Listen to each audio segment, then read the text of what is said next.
The moon hung low in the ink-black sky as Joseph's tires cut through the stillness of the night. He gripped the steering wheel, his knuckles white with tension, as he sped down the empty road. The midnight ride felt different this time. A sense of unease lingered in the air. Joseph had made countless trips between the neighboring towns, delivering packages without a second thought. But tonight, something felt off. His headlights pierced the darkness, illuminating the familiar landscape. As he approached the quiet town of Willowbrook, he noticed a flicker of movement at the edge of his vision. He slammed on the brakes, heart pounding, and his eyes widened as he saw a small figure standing by the side of the road, a child. Joseph's heart raced as he pulled over, his mind a whirlwind of concern and confusion. He stepped out of his truck and walked towards the child. She couldn't have been more than 6 years old, her tear-streaked face barely visible in the dim light. "Hey there," Joseph spoke softly, his voice gentle. "Are you okay?" The girl sniffled and nodded, her eyes wide with fear. I can't find my mommy." Joseph's heart sank. He knelt down to her level, his eyes scanning the desolate road. "What's your name?" "Emma," she whispered. "Emma, don't worry," Joseph reassured her. "I'll help you find your mommy, all right. Can you tell me what happened?"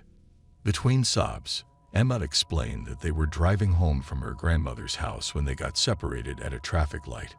She had been waiting by the side of the road, hoping her mother would return. Joseph's heart ached at her story. He knew he couldn't leave her alone in the darkness. "Come with me," Joseph said, extending his hand. "I'll take you to the police station. They'll help us find your mom." As they climbed back into his truck, Joseph couldn't shake the feeling that there was something more to this situation.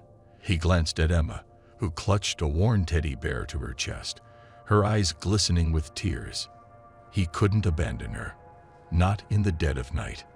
The police station was a dimly lit building, casting long shadows that danced along the walls. Joseph held Emma's hand tightly as they entered, and he approached the front desk, a stern-looking officer peering at them. "We found this little girl by the road," Joseph explained, his voice steady. "She got separated from her mother." The officer nodded, his expression softening as he knelt down to Emma's level. "Hey there, sweetheart. What's your name?" "Emma," she mumbled. "Well, Emma, we're going to do everything we can to help you find your mommy," the officer assured her. "Can you tell us what your mommy looks like?" Emma described her mother as best as she could, her voice quivering. The officer jotted down notes, and Joseph felt a pang of sympathy for the girl.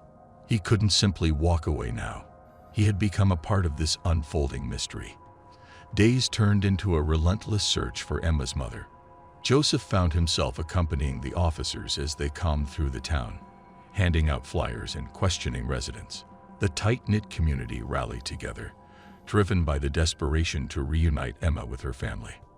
Late one evening, as Joseph walked the quiet streets of Willowbrook, his phone rang. It was the officer in charge of the case, his voice tense. "We might have a lead," the officer said. "We received a tip from a local diner owner who claims to have seen a woman matching the description. She was acting strange, disoriented. It's worth checking out."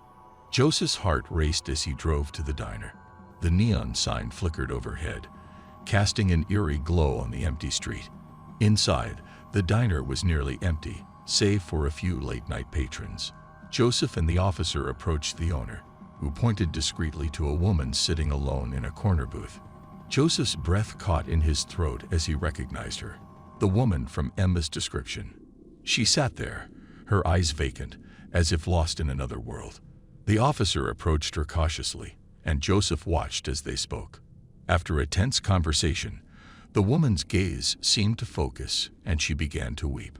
She clung to the officer, whispering words that Joseph couldn't hear.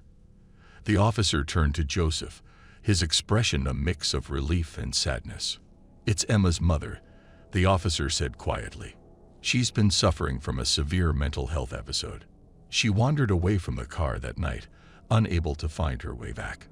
Joseph's heart ached as he watched the emotional reunion between mother and daughter. In the midst of the darkness and uncertainty, a glimmer of hope had emerged. The truth behind Emma's disappearance was finally revealed, a haunting reminder of the fragile nature of human minds and the lengths one would go to for the sake of family. As Emma's mother held her close, tears streaming down her face, Joseph felt a mix of emotions wash over him: relief, joy, and a deep sense of connection to this small family that had been through so much. Days turned into weeks, and Emma's mother received the medical attention she needed. The town came together to support the family, offering assistance and understanding. Joseph, too, remained a steadfast presence, visiting them often and forming a bond with Emma that transcended the circumstances of their meeting. One evening, as the sun dipped below the horizon, casting a warm glow over Willowbrook, Joseph sat on a park bench with Emma by his side.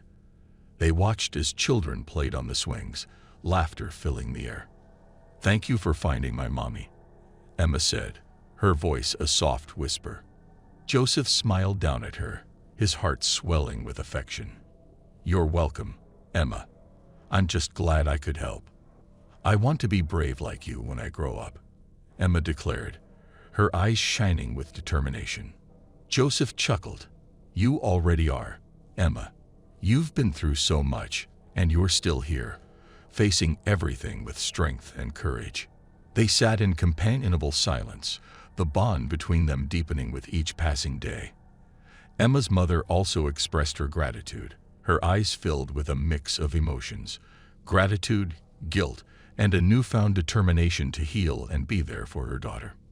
Months later, as the town gradually returned to its usual rhythm, Joseph received a letter from Emma's mother. She had written a heartfelt message, expressing her appreciation and sharing the progress she had made on her journey to recovery. The letter brought tears to Joseph's eyes, a poignant reminder of the impact a simple act of kindness could have on someone's life. As time passed, Joseph continued his midnight rides, delivering packages and going about his routine. But the memory of that fateful night and the profound connection he had formed with Emma and her mother lingered in his heart. Life had a way of weaving unexpected stories, of intertwining lives in the most unpredictable ways. And so, as the years went by, the tale of the midnight ride and the disappearance of a little girl became a legend in Willowbrook, a story of resilience, compassion, and the enduring power of hope.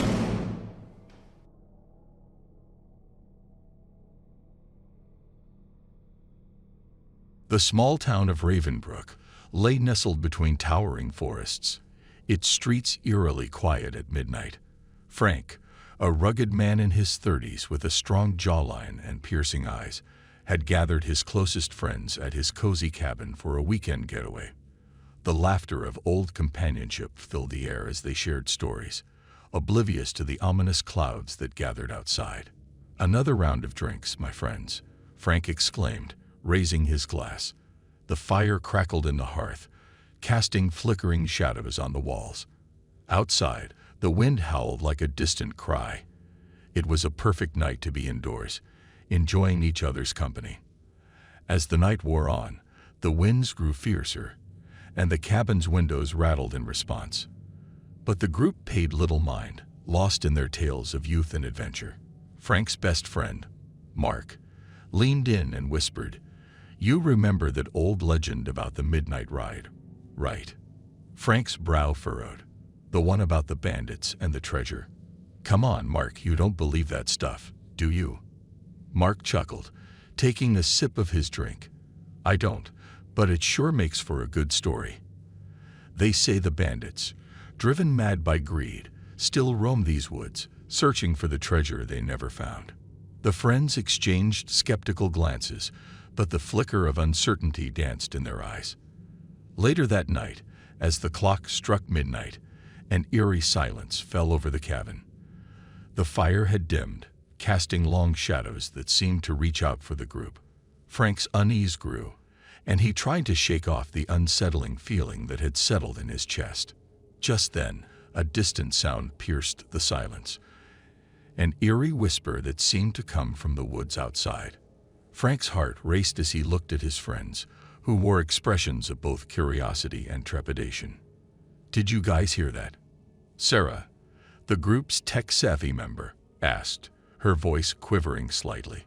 Before anyone could respond, a frantic knocking echoed through the cabin, causing everyone to jump. Frank moved to the door and cautiously opened it, revealing a disheveled figure drenched in rain. It was a stranger, a terrified young woman who seemed to be running from something. "They're coming. Please, you have to help us," she gasped, collapsing into Frank's arms. Frank's heart raced as he and his friends gathered around the trembling woman. Her name was Emily, and she spoke of a group of masked men who had attacked her and her companions, leaving them stranded and injured in the woods. "We have to do something," Emily urged, her eyes pleading with desperation. Frank exchanged a worried glance with his friends. The wind outside seemed to carry an eerie whisper, as if echoing the legend Mark had shared earlier. Despite their unease, they knew they couldn't turn their backs on someone in need. Gathering their flashlights, first aid supplies, and whatever makeshift weapons they could find, the group prepared to venture into the night. Frank's instincts told him that danger lurked in the darkness, but he couldn't ignore the plea for help in Emily's eyes. As they made their way into the woods, their flashlights pierced the inky blackness, revealing twisted trees and rustling bushes. The forest seemed alive with ominous sounds, the hooting of an owl, the rustle of unseen creatures, and the distant howl of the wind. Hours passed as they navigated the labyrinthine paths, guided by Emily's fragmented recollections. The tension in the group grew palpable, each step forward accompanied by a sense of foreboding. It was as if the very woods were conspiring against them, shrouding their every move in an eerie veil. Suddenly, a chilling scream shattered the night, causing everyone to freeze in their tracks. It was Emily, a cry of pure terror that sent shivers down their spines. Without hesitation, they sprinted in the direction of the scream, their flashlights cutting through the darkness. They stumbled upon a clearing, their lights revealing a horrifying scene. The masked men from Emily's story stood around a makeshift campfire, their faces twisted in malevolent grins. Emily's friends lay bound and injured nearby, their eyes filled with terror. "Who are you?" Frank demanded, his voice quaking with a mix of fear and anger. The leader of the masked men turned his gaze toward Frank, his eyes gleaming with madness. "We're the seekers of the midnight ride, searching for the treasure that was denied us." The air grew tense as the two groups faced off, each waiting for the other to make a move.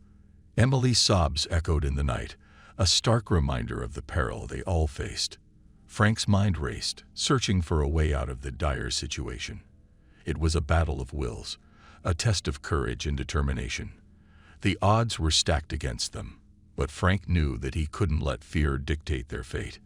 With a defiant glint in his eyes, Frank stepped forward, his friends at his side.